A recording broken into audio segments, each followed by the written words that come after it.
यह आदमी एक सुनसान द्वीप के किनारे पूरी तरह बेहोश पड़ा था। जब उसकी आंख खुली तो उसने खुद को एक सुनसान द्वीप पर पाया। उसकी नजर जहां तक गई वहां सिर्फ और सिर्फ समुद्र ही नजर आ रहा था। लेकिन जैसे ही उसने आसपास देखा उसके रोंगटे खड़े हो गए, क्योंकि उसके साथ ही किनारे पर बेजान पड़े थे। वह भागता हुआ जैसे ही उनके पास पहुंचा वहां वे पहले ही मर चुके थे। अब उसे एहसास हुआ कि वह अकेला ही इस द्वीप पर जिंदा बच पाया, लेकिन उसे यह नहीं पता था कि अब उसकी जिंदगी की सबसे दर्दनाक जंग शुरू होने वाली थी। दरअसल इस आदमी का नाम रॉबिन्सन होता है। कुछ दिन पहले रॉबिन एक समुद्री सफर पर निकला था। वह अपने सब दोस्तों के साथ समुद्री जहाज पर आगे बढ़ ही रहे थे। तभी अचानक एक बहुत बड़े तूफान ने उन्हें चारों तरफ से घेर लिया। उस तूफान की लहरें इतनी खतरनाक थीं कि पूरा का पूरा जहाज उस विशाल समुद्र के बीचों बीच डूब गया। इसके बाद सीन प्रेजेंट में आया, जहां उसने कई गड्ढे खोदे और अपने सब साथियों को दफना दिया। उस सुनसान द्वीप पर रात गुजारने के लिए वह एक ऊंचे दरख्त पर सोता रहा। सुबह होते ही उसकी नजर समुद्र में फंसे उसके अपने जहाज पर पड़ी। वह बिना सोचे पानी में तैरता हुआ उसकी तरफ बढ़ने लगा। काफी मेहनत के बाद आखिरकार वह अपने जहाज तक पहुंचा और वहां से अपने जिंदा रहने के लिए जो जरूरी सामान उसे मिलता गया वह उसे जमा करता गया। जैसे ही वह जहाज के निचले हिस्से में पहुंचा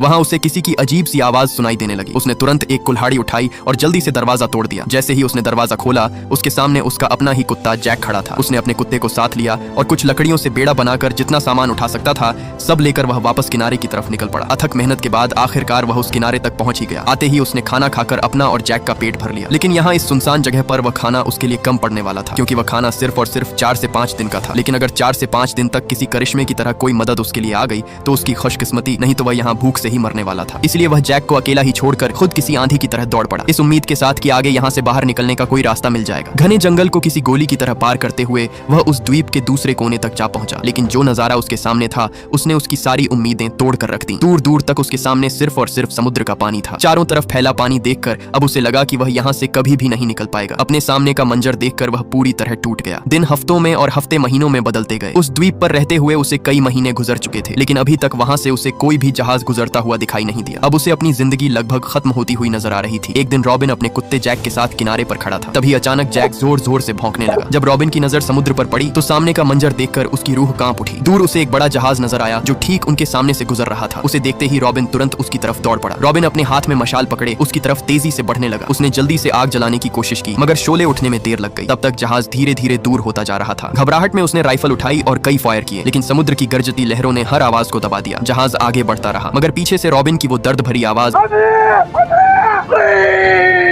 उस जहाज के करीब भी न जा सकी। वो जहाज भी रॉबिन की आखिरी उम्मीद था और अब वह भी उससे दूर जा रहा था। घबराहट में वह सीधा समुद्र में कूद पड़ा। रॉबिन पूरी ताकत से जहाज की तरफ बढ़ने लगा, लेकिन तेज लहरों के सामने उसकी एक न चली और वह उन लहरों के बीच वहीं का वहीं तैरता रहा। वो जहाज इतना दूर हो गया कि सिर्फ एक छोटा सा नुक्ता नजर आने लगा और फिर हमेशा के लिए गायब हो गया। थका हुआ रॉबिन वापस किनारे पर आ गिरा। उसकी उदासी देखकर उसका सबसे करीबी साथी जैक भी जोर जोर से वहां भौंकने लगा, जैसे वह भी अपनी जिंदगी की आखिरी उम्मीद हार चुका हो। रात भर वह आसमान की तरफ देखता रहा, मगर अब उसे बचने की कोई भी उम्मीद नजर नहीं आ रही थी। अब ज्यादा देर वह खुले आसमान में रह तो सकता नहीं था, इसलिए उसने उसी दिन कुछ लकड़ियां जमा करके धीरे धीरे अपने लिए एक छोटा सा ठिकाना तैयार करने लगा। काफी मेहनत के बाद आखिरकार उसने अपनी रात गुजारने के लिए एक आर्जी घर बना ही लिया। धीरे धीरे उसकी जिंदगी एक रूटीन में ढल गई। सुबह खाने की तलाश, दिन में घर और आसपास का काम, और शाम को समुद्र के किनारे जैक के साथ बैठकर दूर किसी मदद के आने का इंतजार करता। देखते ही देखते उसे वहाँ पूरे 6 साल गुजर गए। जैक भी हर पल उसकी जिंदगी का सबसे करीबी साथी बना रहता। जैक एक जानवर जरूर था, लेकिन कभी कभी एक छोटा सा साथी भी अकेले इंसान के लिए किसी करिश्मे से कम नहीं होता। रात जब वह सोता उसे अपनी पत्नी की खूब याद सताती। वह अंदर ही अंदर सोचता कि काश उस दिन वह अपनी पत्नी की बात मान लेता तो आज इस हाल में न होता। एक दिन जब वो दोनों समुद्र किनारे टहल रहे थे, अचानक रॉबिन की नजर रेत पर बने एक अजीब से पैर के निशान पर पड़ी। उस पैर के निशान को देखते ही उसे लगा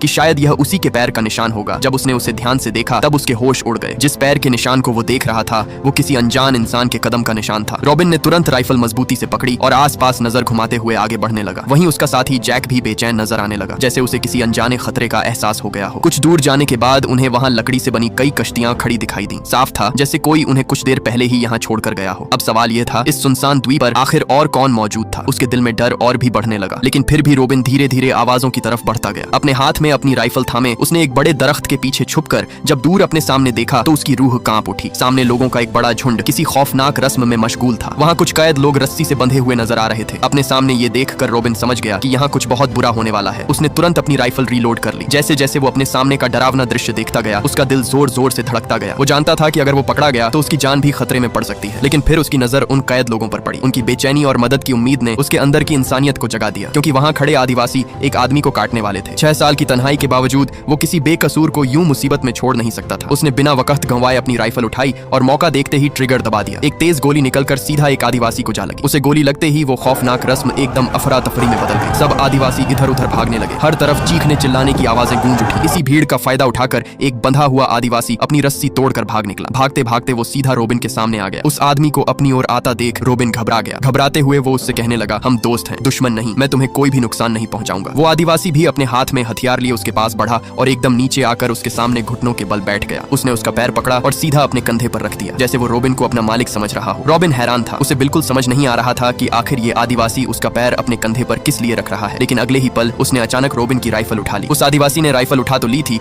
मगर वो उसे चलाना नहीं जानता था। ये देखते ही रोबिन समझ गया कि वो उसे कोई नुकसान नहीं पहुंचाएगा। उसने तुरंत कहा, मेरी गन मुझे वापस दो, मैं तुम्हें कोई नुकसान नहीं पहुंचाऊंगा। जब उस आदिवासी ने उसकी कोई बात नहीं सुनी, तब उसने अपने पास रखा बचा कुचा खाना निकाला और नीचे एक पत्थर पर रख दिया। इशारों ही इशारों में रोबिन ने उसे समझाने की कोशिश की कि वो उसकी मदद करना चाहता है। ये देखकर आदिवासी घबराते हुए घूर घूर कर रोबिन की तरफ देखने लगा। जब उसे यकीन हो गया कि सामने खड़ा रोबिन उसे मारने नहीं बल्कि उसकी मदद करना चाहता है, तब वो आदिवासी डरते हुए पास रखे खाने की तरफ बढ़ने लगा। मगर उसी वक्त झाड़ियों से कुछ हमलावर आदिवासी बाहर निकल आए। रोबिन ने मौका देखते ही एक आदिवासी को वहीं पर ढेर कर डाला। लेकिन इस बार रोबिन की खुशकिस्मती थी कि मौके पर वो आदिवासी भी उसकी मदद के लिए खड़ा हो गया। उसने एक ही झटके में वहां मौजूद हमलावर आदिवासी को मौत की नींद सुला दिया। कुछ ही लम्हों में वहां खतरा टल गया। लड़ाई खत्म होने के बाद जब रोबिन ने पीछे मुड़कर देखा तो वो आदिवासी अपने हाथों मारे हुए आदिवासी के शरीर के टुकड़े खा रहा होता है। अपने सामने ये मंजर देखकर उसके रोंगटे खड़े हो गए। उसे समझ आ गया कि जिस आदिवासी की उसने जान बचाई वो कोई आम आदिवासी नहीं बल्कि एक आदमखोर कबीले से ताल्लुक रखता है। रोबिन की घूरती हुई आंखें जब उस आदिवासी ने देखी तो वहीं से वो दुम दबाकर भाग निकला। रोबिन बिना वक्त गंवाए अपने ठिकाने की तरफ दौड़ पड़ा। वो अपने ठिकाने पर आते ही अपनी हिफाजत मजबूत करने में लग गया। उसने अपनी सुरक्षा के लिए घर के चारों तरफ जाल फैलाना शुरू कर दिए। रोबिन ने चारों तरफ नुकीली लकड़ियां गाड़ दी, कई जालों और रुकावटों का इंतजाम किया। अपने सबसे खतरनाक हथियार में उसने बहुत सारी गोलियां भर दी ताकि खतरा आते ही वो अपनी जान की हिफाजत कर सके। अपनी जान की हिफाजत के लिए वो कई महीनों तक लगातार एक ही जगह पर छुपा रहा। दिन हो या रात वो हर वक्त चारों तरफ नजर रखता ताकि कहीं आदिवासियों का कोई झुंड उसका शिकार करने उस तक पहुंच न जाए। मगर अजीब बात यह थी कि महीने गुजर गए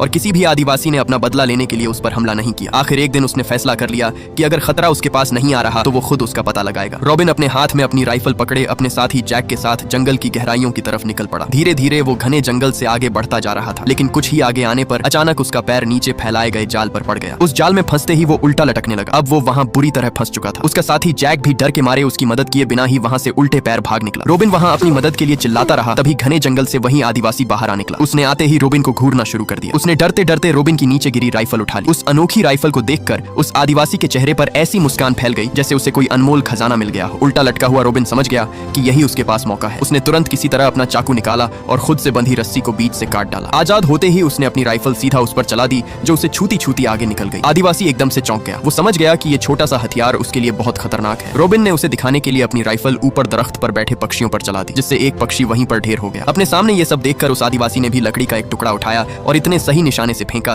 कि वो सीधा अपने निशाने पर जा लगा। तब रोबिन को एहसास हुआ कि ये आदिवासी सिर्फ ताकतवर ही नहीं बल्कि काफी होशियार भी है। धीरे धीरे दोनों के बीच फिर से भरोसा पैदा होने लगा। आखिर उसने उसे अपने घर ले जाने का फैसला कर लिया। उस रात दोनों ने साथ बैठकर खाना खाया और शायद पहली बार इस सुनसान द्वीप पर रोबिन बेचारे को तन्हाई थोड़ी कम महसूस हुई। लेकिन भरोसे के साथ साथ डर भी अभी बाकी था, इसलिए उसने एहतियातन उसे बांध कर रखा। मगर अगली सुबह कुछ अजीब हुआ जिसने सब कुछ बदल कर रख दिया। आंख खुलते ही रोबिन ने देखा कि वो आदिवासी ठीक उसके सामने खड़ा है। न उसके चेहरे पर गुस्सा था और न ही भागने की कोशिश, बल्कि वो आदिवासी उसके लिए सुबह का खाना लेकर आया था। ये मंजर देखकर रोबिन का शक धीरे धीरे खत्म होने लगा। उसने तुरंत उसे आजाद कर दिया और पहली बार उसे एक दोस्त की तरह देखा। उसी दिन उसने उसका नाम हंटर रख दिया। वक्त के साथ दोनों की दोस्ती और भी मजबूत होती गई। रोबिन ने हंटर को अपनी भाषा सिखानी शुरू की और हैरत की बात यह थी कि हंटर बहुत जल्दी सीखने लगा। कुछ ही महीनों में दोनों एक दूसरे की बातें समझने लगे। अब वो आदिवासी सिर्फ एक अजनबी नहीं रहा बल्कि इस सुनसान द्वीप पर रोबिन का सबसे करीबी साथी बन चुका था। वो घर के काम से लेकर शिकार तक हर जगह रोबिन का साथ देता। धीरे धीरे दोनों की जिंदगी पहले से बेहतर होने लगी। एक शाम दोनों आग के पास बैठे बातें कर रहे थे। गुफ्तगू के दौरान जिंदगी और दुनिया को देखने के नजरियों पर बात शुरू हो गई। हंटर की सोच और तजुर्बे रोबिन से काफी अलग थे। दोनों ने एक दूसरे को समझाने की कोशिश की, लेकिन धीरे धीरे बात बहस में बदल गई। गुस्से में रोबिन ने हंटर को एक ऐसा लफ्ज कह दिया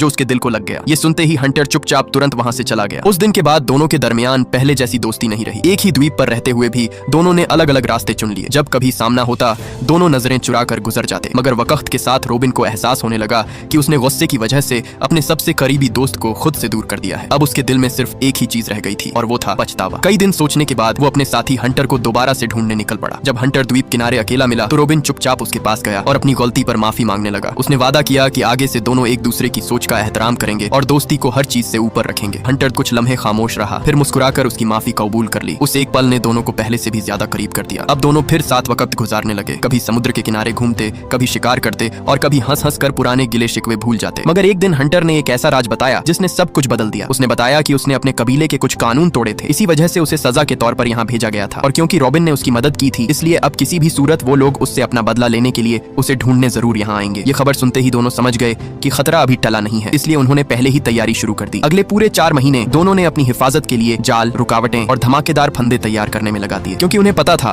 कि अगला मुकाबला पहले से कहीं ज्यादा खतरनाक होने वाला है। एक दिन जब दोनों सुकून से बैठे थे, अचानक उन्हें ज्वालामुखी की तरफ से जोर जोर की गरज सुनाई देने लगी। दोनों तुरंत चौकन्ने हो गए। जब दोनों ने उसी गुफा की तरफ जाकर देखा, तब वहाँ वही आदिवासी कबीले के लोग एक बार फिर से किसी इंसान की बलि की तैयारी कर रहे थे। उन्होंने अपनी तैयारी के मुताबिक फैलाए गए जाल पर आग लगा दी। आग लगते ही चिंगारियां जल उठीं और आग तेजी से गुफा की तरफ बढ़ने लगी। लेकिन उनकी बदकिस्मती कि उस आग को देखते ही उनका तीसरा साथी जैक उस आग के पीछे दौड़ पड़ा। रॉबिन ने उसे जोर जोर से आवाजें लगाईं, लेकिन तब तक बहुत देर हो चुकी थी। तभी अचानक जोरदार धमाका हुआ और उसका सबसे वफादार साथी जैक हमेशा के लिए उससे बिछड़ गया। अपने सामने अपने साथी को दूर जाता देखकर वो अंदर से पूरी तरह टूट गया। यह सदमा इतना गहरा था कि रोबिन का दिल पूरी तरह टूट गया, लेकिन न चाहते हुए भी उसने जैक को जमीन में दफना दिया और काफी देर तक उसकी यादों में खोया रहा। सालों से उसका साथ देने वाला उसका वफादार साथी जैक हमेशा के लिए उससे बिछड़ गया, लेकिन मुश्किलें उनके लिए अभी खत्म नहीं हुई थी। हंटर ने उसे समझाया कि अगर कबीले को उसके जिंदा होने की खबर मिल गई तो वो उनका पीछा करते हुए यहाँ तक जरूर आएंगे। तब रोबिन ने एक नया प्लान बनाया। उसने कहा कि शायद अब वक्त आ गया है कि वो एक बड़ा बेड़ा बनाकर द्वीप से बाहर निकलने की कोशिश करें। लेकिन इस बात ने हंटर को परेशान कर दिया। हंटर इसलिए परेशान हुआ क्योंकि उसे लगा रोबिन उसे दोस्त नहीं बल्कि गुलाम बनाने की सोच रहा है। पुरानी गुलामी की बातें याद आने से उसको शक हो गया। इसलिए एक बार फिर से दोनों के दरमियान एक नई गलतफहमी जाग उठी और बात इतनी बढ़ गई कि हंटर फिर से उससे दूर हो गया। अब रोबिन एक बार फिर से तन्हा रह गया। उसने अकेले ही द्वीप छोड़ने की तैयारी शुरू कर दी। दिन रात की मेहनत के बाद धीरे धीरे एक बड़ा बेड़ा तैयार होने लगा। हर लकड़ी, हर रस्सी और हर गिरह में उसकी उम्मीद जुड़ी हुई थी। फिर एक दिन जब रोबिन अपने काम में मशगूल था, अचानक हंटर उसके सामने आ खड़ा हुआ। इस बार उसके चेहरे पर न गुस्सा था और न ही शिकवा। उसने मुस्कुराते हुए कहा कि वो अपने दोस्त का साथ देने के लिए तैयार है। यह सुनकर रोबिन को महसूस हुआ कि शायद उनकी दोस्ती हर गलतफहमी से ज्यादा मजबूत थी। हंटर ने अपने हाथों से बनाई हुई एक माला उसे यादगार के तौर पर दे दी और दोनों की दोस्ती फिर से पहले जैसी हो गई। लेकिन अगले ही दिन एक बहुत ही खतरनाक तूफान आ गया। तूफान इतना तेज था कि उन्हें वहां से हिलने का समय तक नहीं मिला। उन्होंने जैसे तैसे करके अपने सब जानवरों को तहखाने लगाया और अपनी बनाई गई कमजोर सी झोपड़ी में छुपकर पूरी रात उस भयंकर तूफान के थमने का इंतजार करते रहे। उस खतरनाक तूफान में उसका बनाया गया बेड़ा भी धीरे धीरे खुलने लगा और तभी अचानक वो बेड़ा फिसलते हुए सीधा पानी में जा गिरा। सुबह जब दोनों अपनी झोपड़ी से बाहर निकले तो पूरा द्वीप तबाह हो चुका था। हर तरफ टूटी हुई लकड़ियां और बिखरे हुए पेड़ पड़े थे। यही नहीं बल्कि उस खौफनाक तूफान में उनके सब जानवर भी मारे जा चुके थे। सबसे बड़ा सदमा यह था कि उनका बनाया हुआ बेड़ा भी सैलाब में बहकर गायब हो चुका था। लेकिन अब उनके पास समय बिल्कुल भी नहीं था, क्योंकि पूर्णिमा की रात धीरे धीरे उनके और भी करीब आती जा रही थी और कबीले के आदमखोर लोग किसी भी समय वापस आ सकते थे। इसीलिए दोनों ने मिलकर पूरे द्वीप को एक जंग का मैदान बना दिया। हर जगह छुपी हुई रुकावटें और जाल लगा दिए गए। रोबिन ने अपने शातिर दिमाग से एक ऐसा हथियार तैयार किया जो छुपकर हमला कर सकता था और हर रास्ता जाल से भर दिया गया। पूर्णिमा की रात रोबिन ने अपना पूरा रूप बदलकर खुद को कबीले जैसा दिखने वाला आदमखोर बना लिया। फिर उसने अपनी बांसुरी बजाकर उन्हें अपने फैलाए गए जालों की तरफ खींचना शुरू किया। शुरू में सब कुछ प्लान के मुताबिक चल रहा था। जब सब आदिवासी लोग जैक की कब्र के पास पहुंचे, वहां उन्होंने सब कुछ खोद डाला। अपने सामने ये मंजर देखकर उसका गुस्सा फूट पड़ा। जब सब आदिवासी लोग उसकी झोपड़ी के आसपास पहुंचे, उसने तुरंत अपने फैलाए हुए जाल की रस्सी काट डाली और अगले ही पल पूरा मैदान अफरा तफरी में बदल गया। जैसे जैसे सब जाल खुलते गए, सब आदिवासी लोग जालों में फंसते गए। उधर सब आदिवासी जैसे ही उनके घर की तरफ बढ़े, अचानक एक बहुत बड़ा धमाका हुआ। घर के साथ साथ सब आदिवासी वहीं ढेर हो गए। दोनों को लग रहा था अब जीत उनकी है, लेकिन अगले ही पल कुछ आदिवासी लोग घने जंगल से बाहर आ निकले और एक तीर सीधा रोबिन को जा मारा। हंटर से अपने साथी को तड़पता हुआ देखा नहीं गया। उसने तुरंत अपनी कुल्हाड़ी सीधा उस आदिवासी के सर पर दे मारी, जिससे वो वहीं पर खत्म हो गया। उसने तुरंत उसकी छाती से तीर बाहर निकाला और जंगल की तरफ दौड़ पड़ा। उसने किसी तरह करके जंगल से कुछ जड़ी बूटियां ढूंढ निकाली और उसके जख्म भर दिए। मगर रोबिन की बदकिस्मती, पूरे 10 दिन गुजरने के बाद भी उसकी हालत बेहतर होने के बजाय और भी बिगड़ती गई। उसका जख्म इतना गहरा था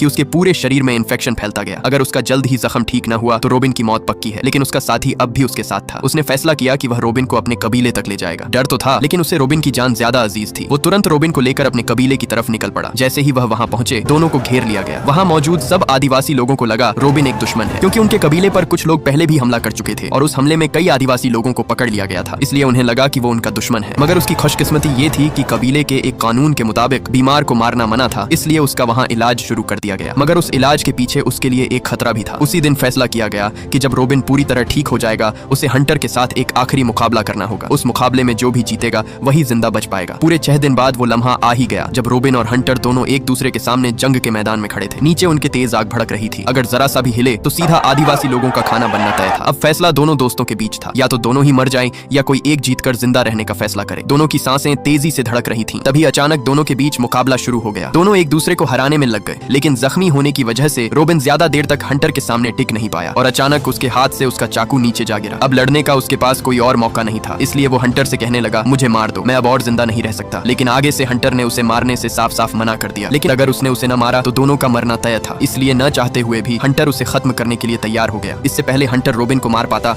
अचानक हवा में गोली उड़ती हुई सीधा हंटर को जा लगी। गोली लगते ही हंटर रोबिन की बाहों में गिर पड़ा। पल भर में सब कुछ बदल गया। रोबिन का सबसे बड़ा सहारा उसी लम्हे उससे छिन गया। अचानक वहाँ बड़ी तादाद में वही लोग फिर से आदिवासी लोगों पर हमला कर चुके थे। उन सब लोगों ने पूरा आदिवासी कबीला अपने कब्जे में ले लिया। वक्त गुजरता गया। लगभग 28 साल बाद रोबिन किसी तरह उस द्वीप से बाहर निकल ही आया। उसे जिंदगी वापस मिली और दोबारा अपनी दुनिया में लौट आया। अपनी जिंदगी उसने दोबारा अपनी पत्नी के साथ बसा ली, लेकिन उसके दिल का एक हिस्सा हमेशा उसी द्वीप पर रह गया। आज भी जब वो आग के पास बैठता है तो उसे अपने सबसे वफादार साथी हंटर और जैक दोनों की याद सताती है। वो दोस्त जिसके साथ उसने जिंदगी के सबसे गहरे लम्हे गुजारे थे, हमेशा हमेशा के लिए उसके दिल में उसके साथी हंटर और जैक की यादें एक तस्वीर की तरह जिंदा रह गईं। और आखिरकार ये दर्द भरी कहानी यहीं पर खत्म हो जाती है। अगर ये वीडियो आपको अच्छी लगी तो इस वीडियो को लाइक और हमारे चैनल को सब्सक्राइब कीजिएगा।